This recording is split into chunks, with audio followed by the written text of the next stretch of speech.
Ya, ahora sí. Ok. Disculpen, tuve un pequeño percance con el audio. Muy buenas tardes con todos. Bienvenidos al curso del día de hoy, que es Farmacología en Obstetricia. Les brindo la más cordial bienvenida a cada uno de los que están conectados hasta el momento. Y bueno, les saludo en esta oportunidad la obstetra Luz Fabiola Garnique Quirós, ¿no? Que voy a estar a cargo de brindar este tema de farmacología, que en realidad es algo que hacemos el uso prácticamente diario, ¿no? Tenemos nosotros que conocer diferentes medicamentos que empleamos bajo indicación, bajo receta, y que de esta manera saber cuáles de ellos son los que están indicados en el embarazo, cuáles tienen efectos adversos, ¿no? Y las mismas contraindicaciones que podría afectar tanto a la gestante como al feto, que muchas veces hemos visto tal vez en algunas oportunidades en las redes sociales, en los medios de comunicación, donde hay a veces un mal uso de los medicamentos, ¿no? Sin embargo, nosotros, si hablamos de un contexto general, la mayor parte de las personas tienden a automedicarse, ¿no? A acercarse a una botica, a una farmacia, para poder hacer la adquisición de un medicamento frente a algún tipo de dolencia o malestar que puedan presentar, ¿no? Y en realidad, gran parte de estos medicamentos que adquieren son sin receta médica, sin alguna indicación específica por parte de un profesional de la salud. Y es ahí donde puede conllevar a muchos efectos adversos o a posibles consecuencias que puedan afectar el bienestar de salud del paciente, ¿no? Y más aún el tema de las gestantes. Las gestantes, como bien conocemos, son dos vidas prácticamente, que es la vida de la gestante y la vida del bebé, que están expuestas y no se puede tomar de una forma eh, tan sencilla en el sentido de brindarle cualquier tipo de medicación, ¿no? Entonces siempre hay que explicar eso a la gestante en cada atención, ¿no? Mencionarle que todo medicamento que sea administrado, ya sea vía intramuscular, vía oral, endovenoso, etcétera, ¿no? Tiene que ser bajo una supervisión médica, ¿no? Una supervisión médica y una indicación médica respectivamente, ¿sí? Recuerden que en médica no solamente estamos hablando de un personal médico propiamente dicho, ¿no? Se refiere a todo profesional de salud que bajo ley esté autorizado para poder brindar una indicación médica o una receta médica estandarizada, ¿sí? Muy bien. Entonces vamos a empezar.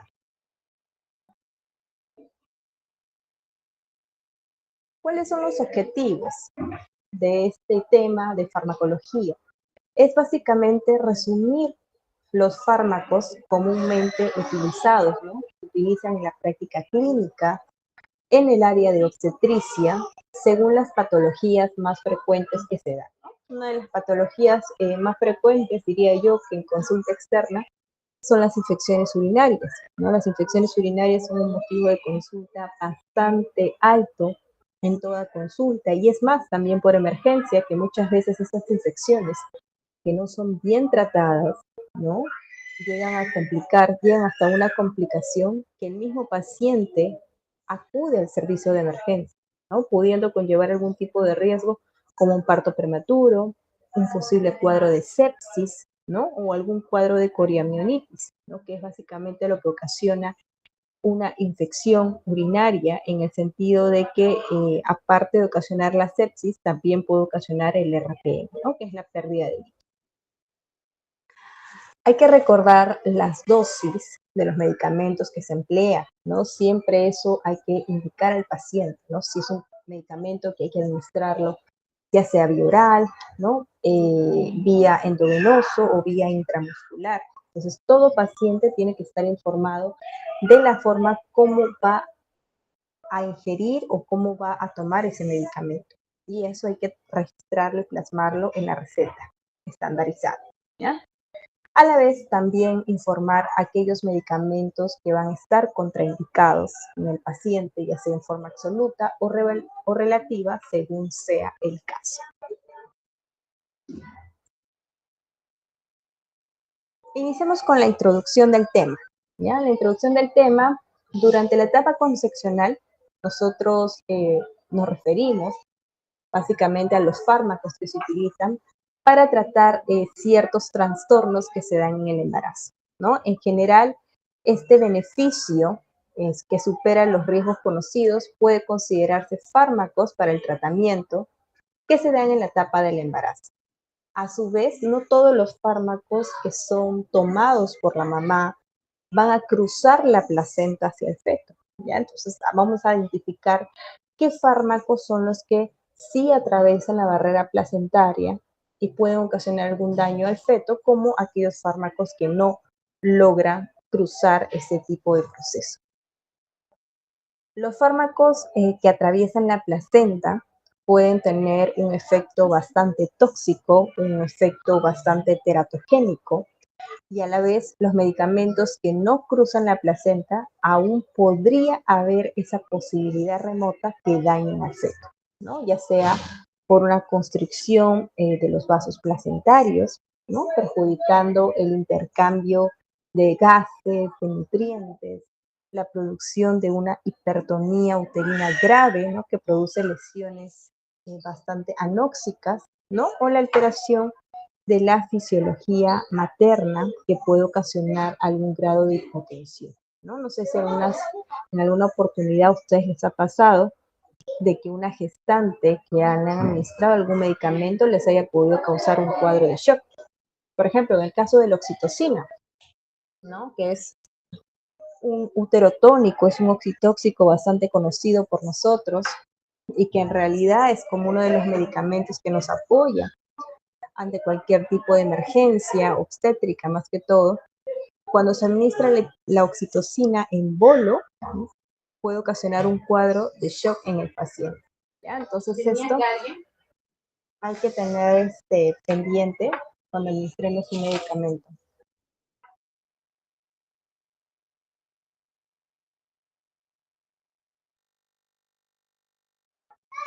Entonces hay que tener cuidado con ciertos medicamentos que se le coloca al paciente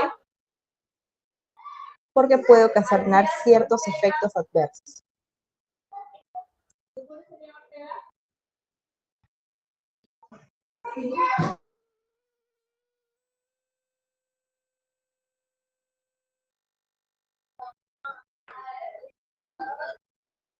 Dentro de la Ley General de Salud hay un artículo que nosotros debemos de conocer como personal de salud, ¿no?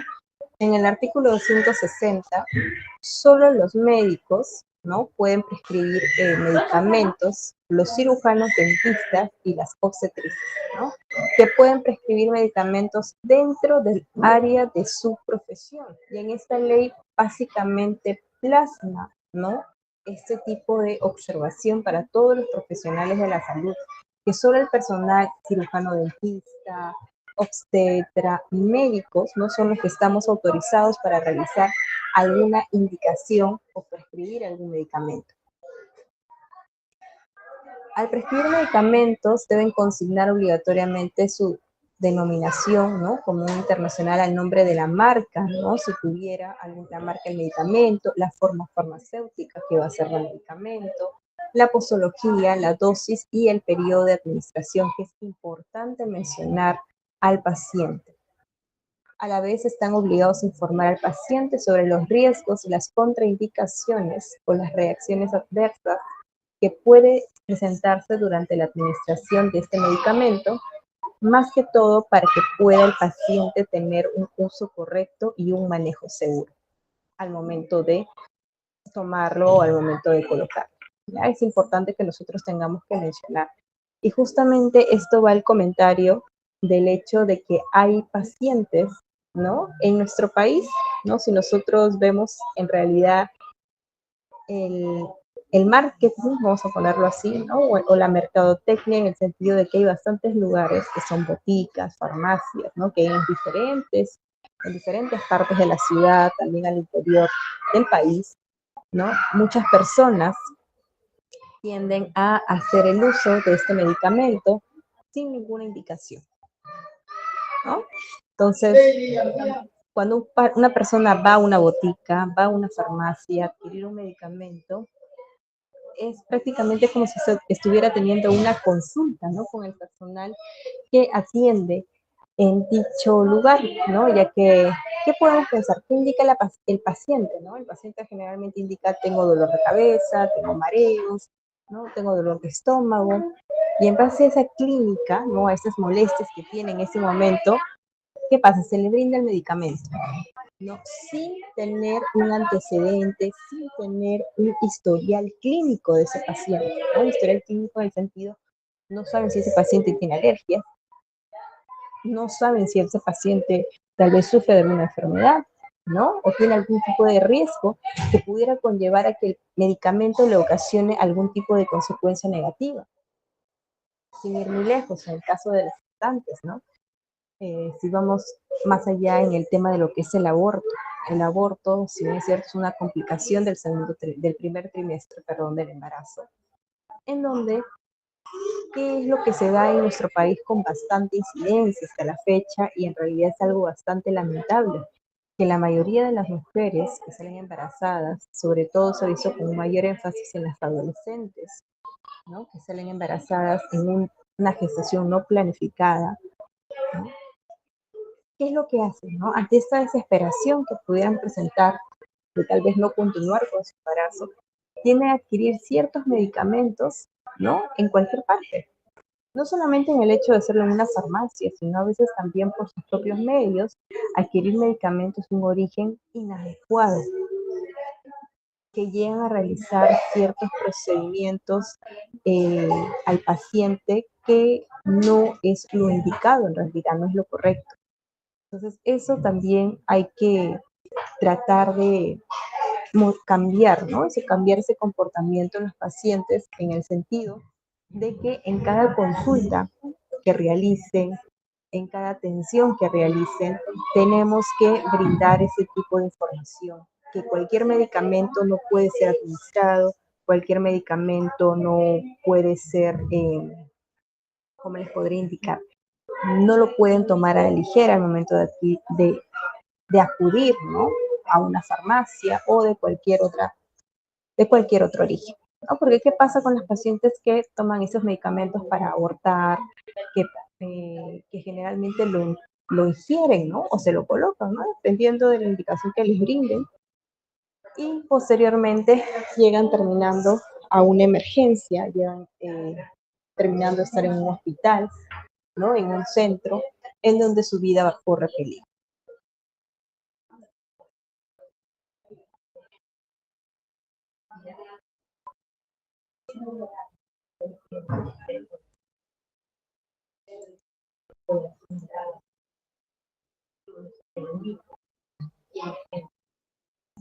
Dentro de lo que es la farmacología, también cabe mencionar lo que es la parte de la farmacocinética, ¿no? Que es la rama de la farmacología que va a estudiar los procesos en que un fármaco va a ser sometido a través de su paso por el organismo, ¿no? Entonces, esta rama, ¿qué es lo que va a realizar? ¿No?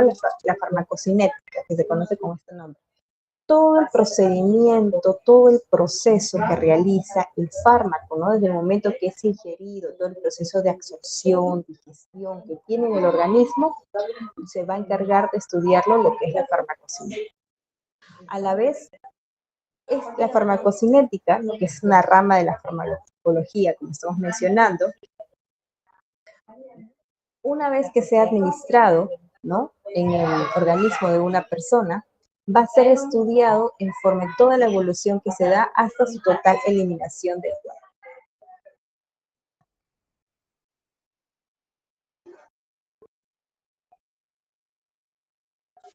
Entonces, ¿cuáles son las partes de la farmacología? Es la farmacodinamia, la farmacocinética, la farmacología terapéutica y la farmacología toxicológica. Dentro de la farmacodinamia va a estudiar las acciones y efectos de los fármacos que van a hacer, que es lo que va a hacer el fármaco en el organismo, la acción que va a hacer el medicamento en el organismo de una persona que ingiere el medicamento o que le han administrado un medicamento. La farmacocinética va a estudiar los procesos y los factores que van a determinar la cantidad del fármaco, es decir, todos los procesos que va a hacer el organismo sobre el fármaco. Y la farmacología terapéutica va a estudiar la aplicación del fármaco en el ser humano. Y el último va a ser lo que es referente a la farmacología toxicológica, que va a estudiar todo efecto nocivo del fármaco, así como las condiciones y los mecanismos que favorecen la existencia de la toxicidad.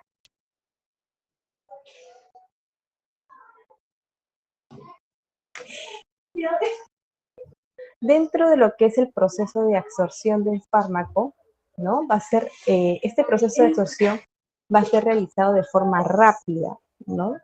En la que un medicamento va a salir de su sitio de administración, va a atravesar cualquier tipo de barrera que se presente, que sea diferente a la administración que se le brinde a este paciente.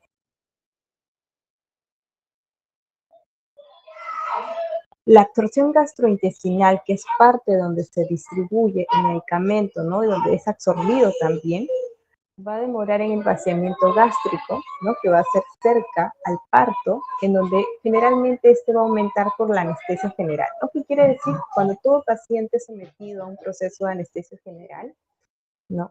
Va a demorar básicamente esta absorción en el sistema gastrointestinal del paciente.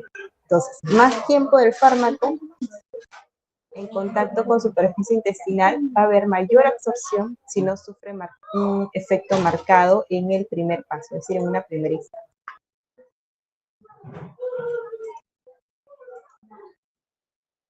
Ya acá vemos, por ejemplo, ¿no? Los cambios que hay en una mujer que está embarazada durante el embarazo, en el primer trimestre, en el segundo trimestre y en el tercer trimestre. En el primer trimestre, como bien conocemos, todo cambio fisiológico que se da en la etapa del embarazo, ¿no? Tiende a ocasionar cambios en el tema de la motilidad intestinal, en el tema de lo que son cambios en el sentido del movimiento, porque las pacientes tienden más en esta etapa concepcional. Por favor, su audio, Maribel. Gracias. ¿No? Como estaba mencionando, en la parte del sistema gastrointestinal, ¿no? En el primer trimestre tienden a haber este tipo de cambios, ¿no? Cambios porque hay un crecimiento uterino, un crecimiento del útero que va a conllevar a ciertos cambios fisiológicos en el cuerpo de toda mujer gestante. Esos cambios fisiológicos que bien conocemos es la parte del sistema respiratorio, la parte del sistema renal, ¿no? Entonces, en la parte del sistema gastrointestinal va a darse que haya una sobredistensión uterina, y como hay una sobredistensión uterina, a la vez va a ocasionar ciertos cambios que van a estar asociados a otros sistemas del cuerpo humano, como es la parte del sistema gastrointestinal, porque la paciente va a referir que se va a sentir con más constipación, ¿no? Que va a tener más dificultad, se podría decir, en el momento de realizar sus deposiciones, ¿no? Va a sufrir más de estreñimiento porque la motilidad va a ser más lenta, ¿no? Por el mismo crecimiento uterino que se da como parte fisiológico en esta etapa del embarazo.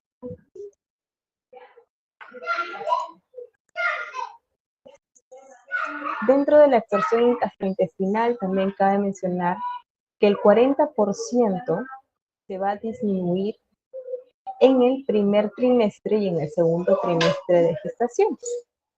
A la vez va a haber una disminución de la acción de las peptidasas y un aumento de la producción del moco. Va a haber un aumento del pH secundario que va a afectar la absorción de ácidos débiles, que se va a conocer como el proceso de ionización, y dentro de los antiácidos va a haber una interacción de medicamentos.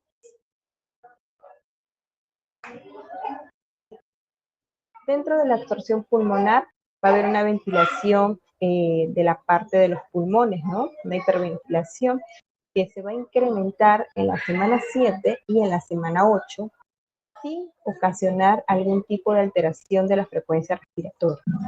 El gasto cardíaco también va a aumentar su origen y va a haber una mayor presión de la perfusión alveolar.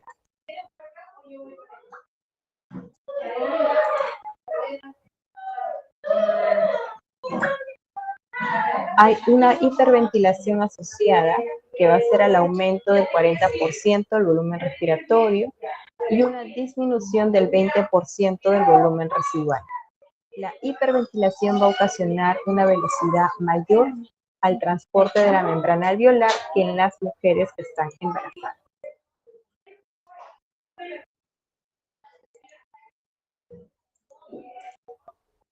Dentro de la distribución va a haber una diseminación de ciertas drogas, ¿no? Que van a ser distribuidas a diferentes partes del cuerpo, más que todo en el torrente sanguíneo. Va a haber un volumen más alto del fluido corporal, un mayor volumen de distribución y una elevada producción de materias de grasas, como lo que es el gasto cardíaco, ¿no? Es decir, tanto la distribución como la absorción parenteral, para poder entendernos, o la absorción pulmonar que estamos viendo, son todos los mecanismos que se realizan para que el medicamento sea distribuido en todo el organismo de la mujer. Entonces, la gestante, cuando generalmente ingresa un medicamento, no solamente la gestante, hablamos de manera general, va por todo un proceso característico, ¿no? Va por todo un proceso en el cual la paciente primero va a haber una absorción, ¿no? Va a haber una distribución, va a haber una absorción parenteral, ¿no? En el caso de una absorción parenteral nos referimos a que va a haber una vasodilatación y va a haber un aumento en donde básicamente va a incrementar la perfusión en la parte de la periferia. Va a aumentar la absorción transdérmica, intranasal, intravaginal, epidural y subcutánea. Va a finalizar el embarazo donde disminuye la perfusión y disminuye la absorción en la inyección intramuscular.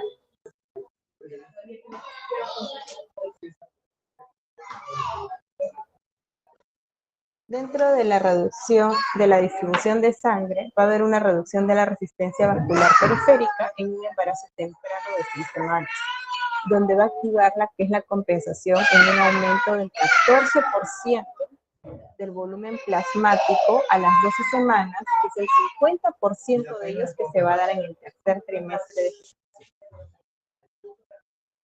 En este cuadro podemos ver la distribución de sangre, por ejemplo, dentro de lo que es el plasma, lo que son los eritrocitos y el volumen total de sangre, ¿no?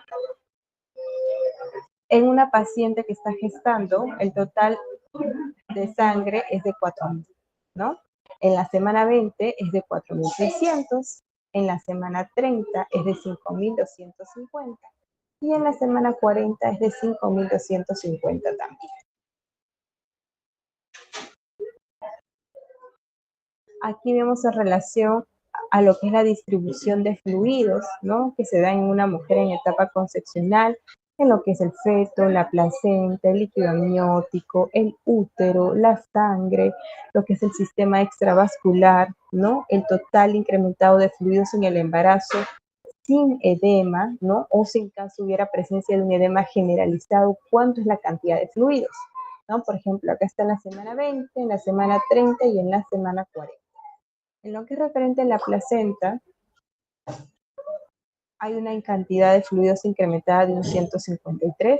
En la semana número 39, ¿no? Estamos viendo que hay 356, que es la cantidad de fluidos que se incrementa en una mujer gestante, y en la semana 40 son 540. Hay aumento en el líquido corporal, ¿no? A menudo esto va a estar relacionado con los edemas. Va a haber un edema generalizado que va a provocar un aumento promedio de 5 litros aproximadamente de líquido extracelular.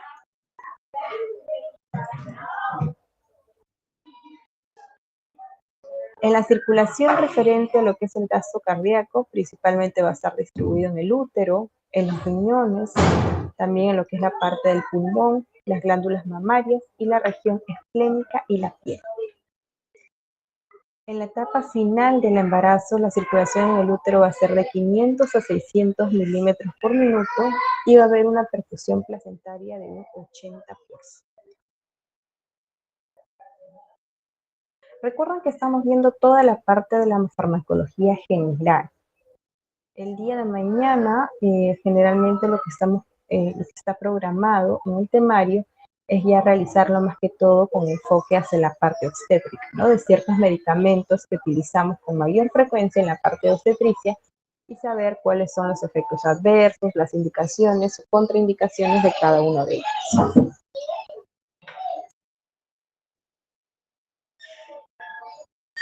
Acá vemos la parte de la circulación, ¿no? Por ejemplo, acá está la vena intestinal, la arteria intersticial, ¿no? Toda esa parte a nivel hepático. Encontramos la vena hepática, la vena cava y la vena esplénica, que justamente este va a ser el conducto regular en el cual se va a dar la circulación esplénica.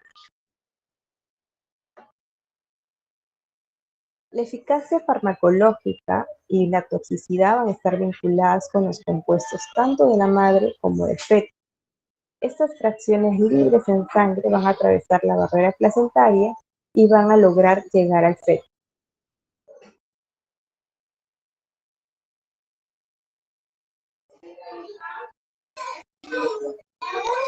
La albúmina sérica, por ejemplo, va a disminuir su efecto dilucional, ¿no? Y la albúmina fetal va a estar menor en el periodo de gestación temprana, que va a ser entre 7,5 y a 1,6 gramos entre las 12 y 15 semanas de gestación.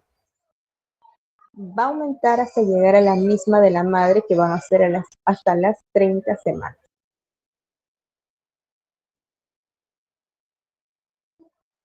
Después de las 35 semanas, la circulación fetal va a superar el 20% de la materna, donde la proporción de la albúmina fetal materna se va a encontrar entre 0,38 entre las 12 y las 15 semanas, 0,66 entre las 16 y 25 semanas, 0,97 entre las 26 y 35 semanas y 1,2 después de las 35 semanas.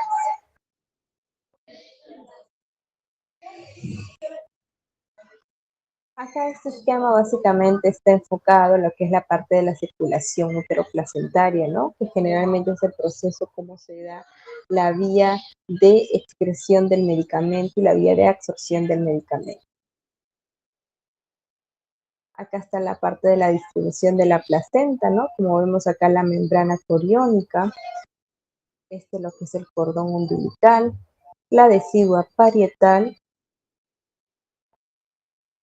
lo que es la decidua basal, el miometrio, y a la vez también el citotrofoblasto, que también conforma parte de la placenta. Lo que es el proceso de biotransformación va a ser un flujo sanguíneo hepático, ¿no? Que a pesar del aumento del gasto cardíaco, no se va a alterar durante el proceso del embarazo. Ha habido estudios de diferentes autores que muestran ciertos aclaramientos de la droga que han sido comparados entre mujeres embarazadas y mujeres que no están embarazadas.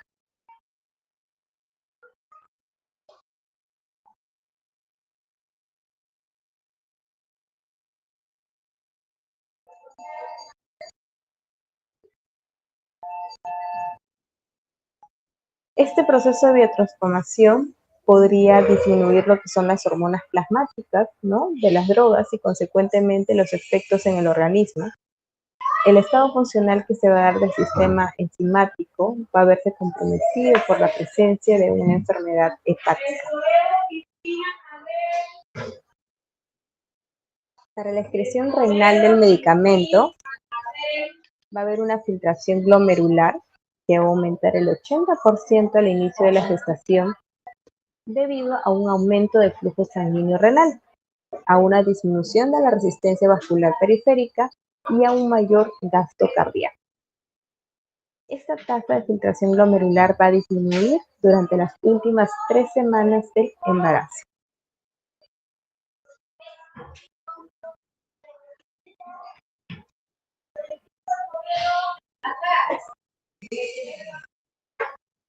La excreción renal va a ser la perfusión renal y la tasa de filtración glomerular, ¿no? Que va a variar con la postura del paciente.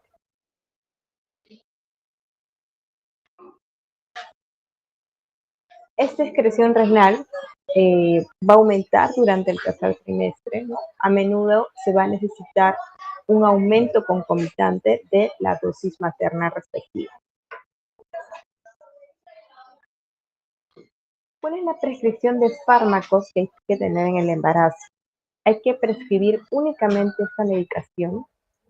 Hay que evitar medicamentos que hayan sido comercializados recientemente, ¿no? Que no sabemos cuál es su origen, ¿no? Cuáles son sus componentes a ciencia cierta, ya que esto puede conllevar a presentar algún tipo de complicación o riesgo para la vida de la persona. Hay que utilizar la menos dosis eficaz durante el menor tiempo, ¿ya? No hay que iniciar un medicamento a dosis altas que también usando un mal uso o realizando un uso inadecuado pueden tener ciertas complicaciones en lo que es el feto y la mamá. Evitar lo que es la politerapia y la polifarmacia, donde hay que restringir también la medicación durante el hospital.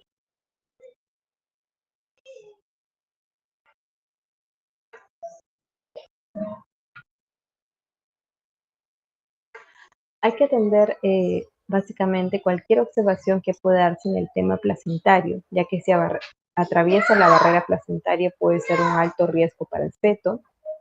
No hay que hacer cualquier tipo de prescripción, siempre hay que averiguar cuáles son las características, el mecanismo de acción o las contraindicaciones del medicamento, sobre todo en los trimestres de embarazo, ¿no? Todos los medicamentos están indicados o están autorizados en todos los trimestres de embarazo, sino en ciertos trimestres nomás. Hay que desaconsejar la automedicación y vigilar el cumplimiento, ¿no? Que justamente era lo que yo iba, ¿no? De que los pacientes o las personas en general realizan el consumo inadecuado a libre demanda de cualquier medicamento que ellos elijan sin tener una supervisión médica. Al conocer la gestación hay que ajustar la medicación, ¿no? De la paciente.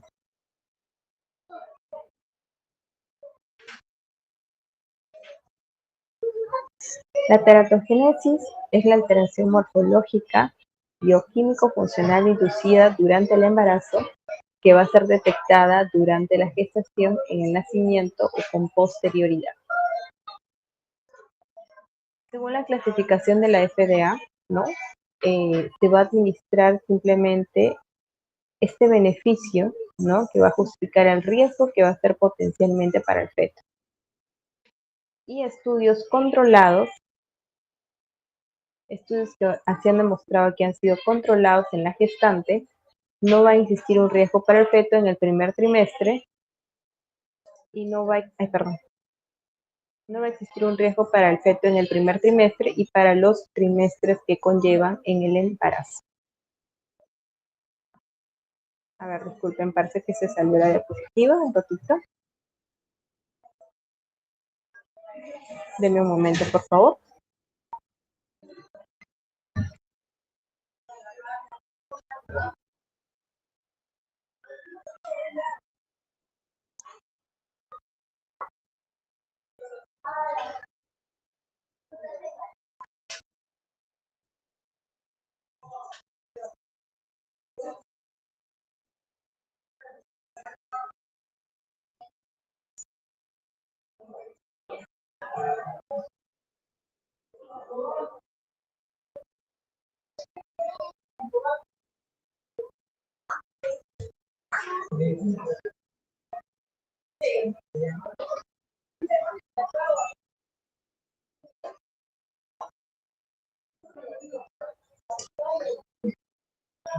A ver, permítame un momento, por favor, no puedo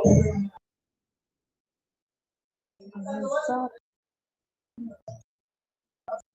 Ya, ahora sí.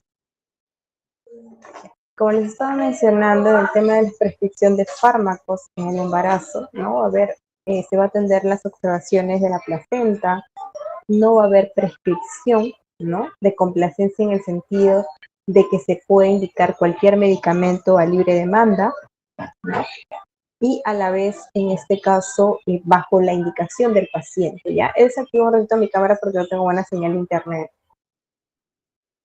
Entonces, ¿a qué voy con este tipo de comentarios, ¿no? Que hay pacientes que cuando acuden a la consulta refieren que quieren un medicamento que ellos quieren colocarse, ¿no? Muchas veces los pacientes que indican, ¿no? Que refieren de que más rápido se van a sanar si el tratamiento que se les brinda es endovenoso, es decir, con ampollas, ¿no? Porque si un personal de salud, que en ese caso se ha autorizado a brindar medicamentos, le indica, ¿no? de que tiene que ser pastillas, ¿no? Ya sea que tengan que tomar por 7 días o por 15 días, muchos de ellos no aceptan este tipo de medicación y tienden a eh, decidir, ¿no? qué medicamento es el que quieren utilizar. Entonces ahí viene la incomodidad del paciente, ¿no? La disconformidad con el personal de salud, en el sentido de que no afectan el tratamiento que les brindamos, ¿no? En este caso estamos hablando de las gestantes, ¿no? De las gestantes más que todo, porque hay gestantes, aunque no lo crean, de que a veces requieren o indican o prefieren que se les dé ampollas, ¿no? No siempre las ampollas son la primera opción. Por ejemplo, si estamos frente a un caso de infección urinaria, ¿no? Dependiendo del grado de la infección urinaria que tenga esa gestante, si es una infección urinaria leve, ¿no? Que muestre leucocitosis de 5 a 7 por campo, ¿no? Menos de 10 por campo específicamente. El medicamento que generalmente le recomienda el médico es eh, la cefalexina, ¿no? La cefalexina de 500 y siempre se le tiene que explicar a la paciente cada qué tiempo tiene que tomar, ¿no? En este caso de las infecciones urinarias, tienen que tomar cada 6 horas, ¿no? Que son 4 veces al día. Ahora, si ya estamos en una situación en que la infección ya tiene un grado más crítico, ¿no? Y estamos hablando de una infección bastante crítica, ya más alta, la cantidad de leucocitos en orina, ya el tratamiento que generalmente va a ser manejado va a ser por vía endovenosa. ¿Qué es lo que generalmente recomiendan? La ceftriaxona, ¿no? La ceftriaxona, que es una cefalosporina, que es básicamente lo que se le va a indicar a la paciente el tratamiento de 3 o hasta 5 días, dependiendo de los leucocitos que hay por vía endovenosa. ¿Ya?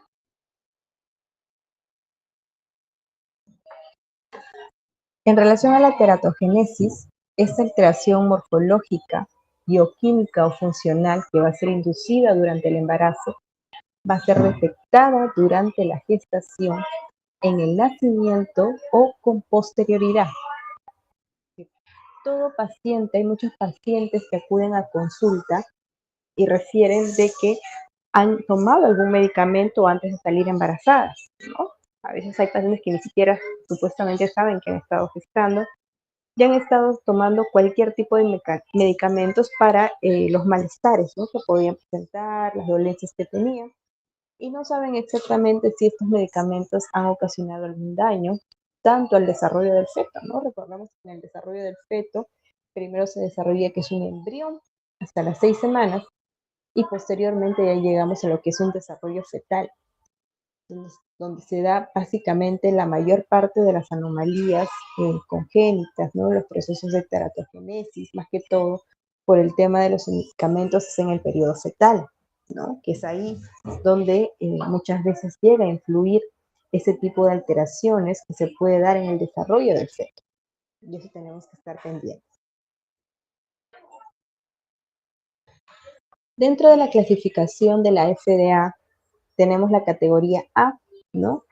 Que básicamente se va a administrar si el beneficio esperado va a justificar el riesgo potencial para el feto, y en estudios que se van a controlar en gestantes van a demostrar que no existe un riesgo para el feto en el primer trimestre y tampoco algún tipo de riesgo en los otros 2 trimestres consecutivos. La categoría B van a ser todos los estudios realizados que se van a dar en animales, ¿no? que no han demostrado un riesgo teratogénico para el feto, pero no existen estudios realizados en gestantes.